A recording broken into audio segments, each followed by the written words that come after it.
Halo semua. Kali ini saya membagikan pengalaman saya tentang cara mengatasi aplikasi atau software yang tidak bisa di-uninstall di Windows, adalah seperti berikut. Namun sebelumnya perlu diingat, bahwa cara ini hanyalah salah satu cara yang dapat dilakukan tergantung dari jenis permasalahan yang terjadi pada aplikasi atau software tertentu yang tidak bisa di-uninstall.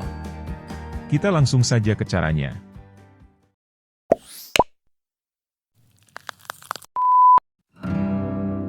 Seperti pada umumnya, untuk menghapus sebuah software atau program, maka kita masuk ke Control Panel.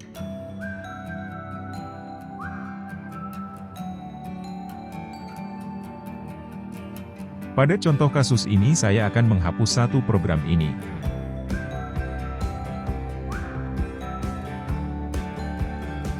Namun ketika saya klik uninstall, maka akan muncul pop-up seperti ini, yang menandakan program ini tidak bisa di-uninstall, karena sistem administrator Windows tidak dapat melakukan tindakan uninstall pada program ini.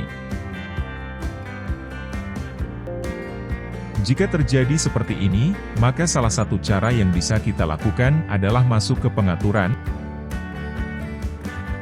lalu klik menu Apps, lalu klik menu Apps and Features,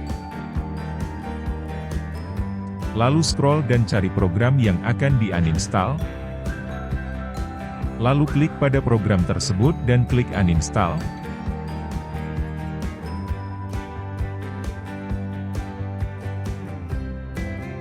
Centang bagian Delete All Program Settings, lalu klik uninstall lagi.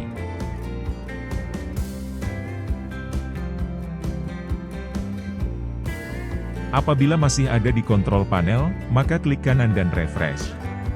Sekarang program tersebut sudah berhasil di-uninstall.